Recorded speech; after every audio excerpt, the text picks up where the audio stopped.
Assalamualaikum warahmatullahi wabarakatuh. Nama saya Tatang Iswahyudi, kelahiran Situbondo 17 Mei 1976. Asal saya dari Asembagus, tapi rumah tinggal saya sekarang ada di Penarukan. Aktivitas keseharian saya adalah seorang pedagang kerupuk keliling, di mana saya beraktivitas dari subuh hingga jam 7, dan kemudian setelah itu baru saya mencoba membantu mengabdikan diri untuk ke lingkungan hidup.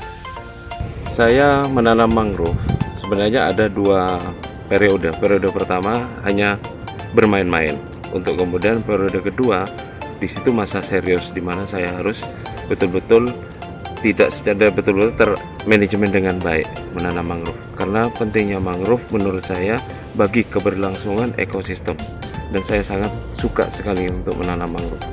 Kenapa mangrove yang saya pilih dan kenapa saya suka bener tanaman mangrove? Karena secara vegetatif dan generatif tanaman mangrove mempunyai perbedaan daripada tanaman-tanaman yang lain. Ada keistimewaan, mangrove adalah tanaman amfibi.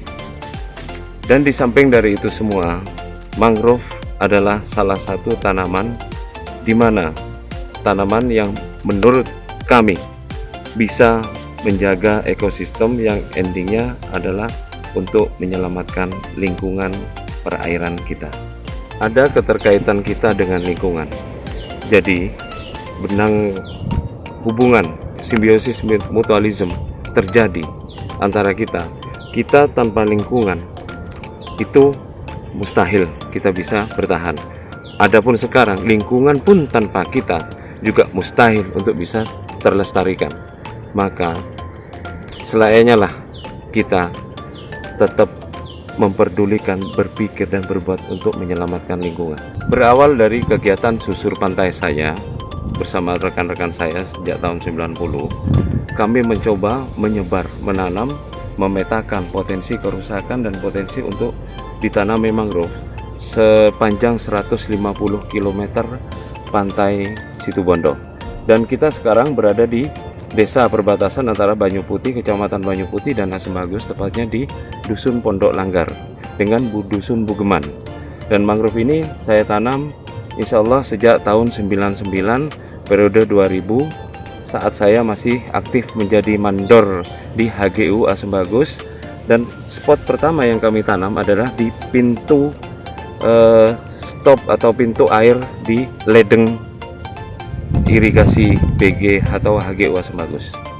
Prestasi saya selama ini secara tertulis masih belum bisa saya perlihatkan karena memang belum ada. Akan tetapi saya beranggapan bahwa dengan dijadikannya saya sebagai narasumber atau mengisi kelas alam itu merupakan sebuah prestasi dan pengakuan menurut saya. Kelengkapan varietas mangrove yang ada di sini itu beragam, mulai dari semak hingga pada pohon semua ada, herba dan tumbuhan jalar juga ada, semuanya lengkap. Dampak sosial dan dampak ekonomi pada kegiatan penanaman mangrove kami itu sebenarnya sudah ada, yaitu ada dampak nilai ekonomisnya. Di Muara Sito banyak masyarakat petani atau nelayan di situ yang jika sudah tidak melaut bisa mencari kepiting, udang dan ikan untuk kemudian diperjualbelikan sebagai ganti daripada uang yang biasanya didapatkan dari hasil melaut. Sedangkan dampak sosial kami rasakan sendiri, masyarakat rasakan sendiri, seperti di Kampung Belkok sekarang sudah menjadi daerah wisata di situ, juga Tanjung Batu, Landangan, Kecamatan Kapongan juga sudah ada berdiri di situ satu wahana wisata di situ. Profesi sebagai penjual kerupuk bukan menjadi halangan bagi seseorang untuk menunjukkan jiwa konservasionis dan membuktikan kecintaannya pada alam dengan mempelajari, memahami, dan mengimplementasikan pengetahuannya melalui mengajak seluruh komponen masyarakat untuk menanam, merawat, serta melestarikan hutan mangrove Situbondo. Saya, Hosaya Nanduk, selaku Kepala Cabang Dinas Kehutanan Wilayah Banyuwangi, mendukung sepenuhnya Bapak Tatang Iswahyudi dalam mengikuti Lomba Wana Lestari tahun 2023 dalam kategori Kadar Konservasi Alam.